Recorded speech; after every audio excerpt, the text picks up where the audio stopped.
De volta com o Morning Show aqui pela Jovem Pan e chega de política, chega de banalidades, de assuntos pouco excitantes.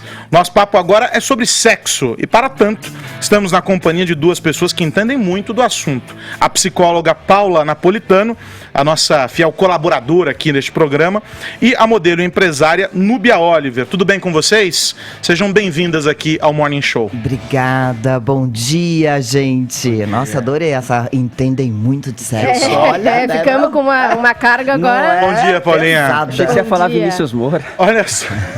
A bancada é só teórica.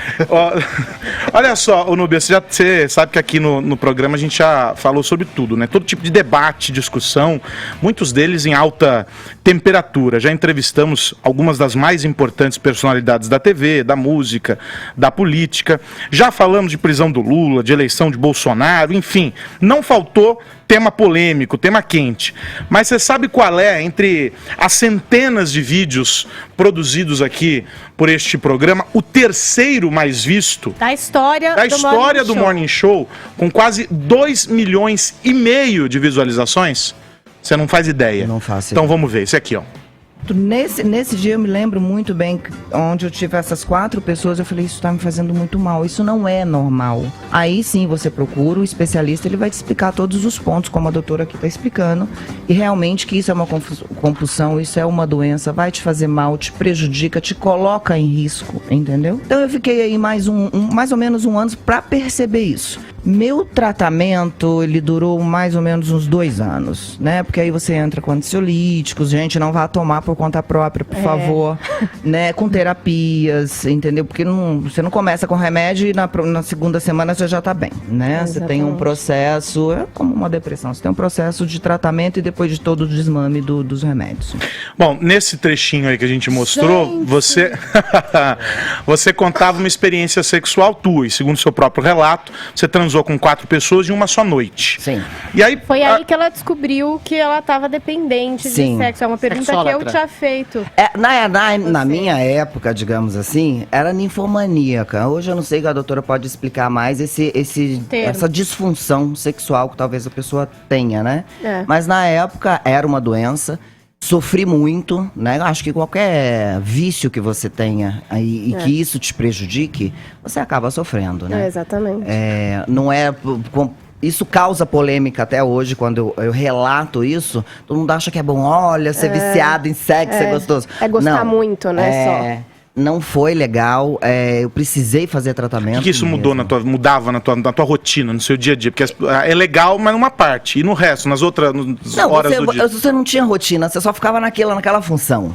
Então você não tinha vida, né? Então assim, para uma adolescente que estava descobrindo um monte de outras coisas, tinha um monte de outras coisas para ver, estudar, passear, namorar, eu só pensava em sexo e tinha que fazer o sexo. E isso não era legal porque era uma parte compulsiva, né?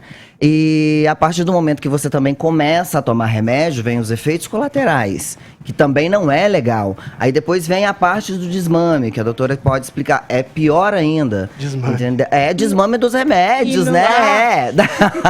Eu lembro. Não desmame do sexo, não, pelo amor de Deus.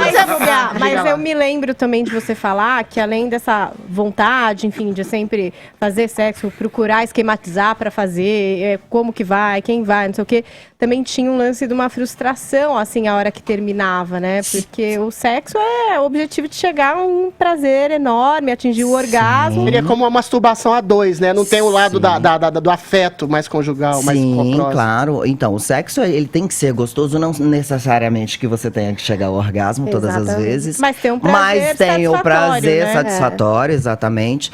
Mas naquele momento, esse prazer não existia. Então, assim, eu acabava de ter a relação sexual com uma pessoa, já queria uma outra pessoa, porque aquele prazer não tinha acontecido. Se esgotou naquele momento. Então, você sabe, você só ficava em função daquilo. Era sofrido. Você achava que era uma coisa só sua? Ou você já você conheceu outras pessoas que também tinham o mesmo tipo de excesso, de vício? Não, eu achava... Na verdade, naquele momento, era só minha, porque eu não tive outros relatos, né? Que me vieram até mim, que me falaram que estava sofrendo disso. Então era uma coisa só Nubia, minha. agora, Mas Paulinha. provavelmente muitas pessoas sofreram. Vamos perguntar pra Paula justamente isso, porque o cara que chega no consultório, a pessoa que chega no consultório com essa questão, com esse Compulsão diagnóstico, sexual.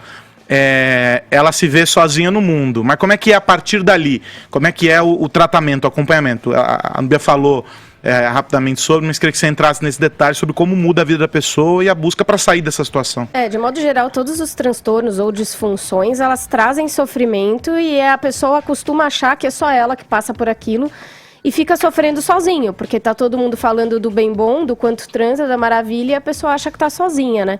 Mas qual a grande diferença entre gostar muito de sexo e ser viciado em sexo? A grande diferença é, o vício em sexo traz compulsão, traz obsessão, traz perda de controle, sofrimento e prejuízo. Então não é que a pessoa tá ali, ela gostou, ela curtiu, ela fala que gostoso, eu quero depois ter uma outra vez. Ela perde o controle.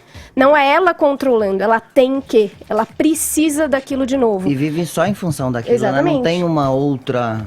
Né, E traz prejuízo, então acaba se colocando em situações de risco, ou acaba prejudicando relacionamentos, porque não consegue se relacionar porque está sempre precisando de alguma outra coisa. Invariavelmente é pelo caminho medicamentoso, é remédio nesse processo? Normalmente é o tratamento em conjunto, medicamentoso e psicoterapia, para trabalhar justamente também as questões dos gatilhos, o que levou, formas de trabalhar, quais associações que foram feitas, então Diga, várias Paula. outras formas. Eu queria perguntar assim, vícios, a gente sempre fala, enfim, ouve aqui as pessoas dizerem que é um dia de cada vez e que é alguma coisa que acaba assombrando a sua vida inteira, que em algum momento isso pode voltar, isso pode vir ali bater na sua porta e que você vai ter que dar aquele enfrentamento para seguir sem aquilo que te vicia. Queria saber se pra Núbia é Ronda assim mesmo. o medinho. Às vezes, quando você...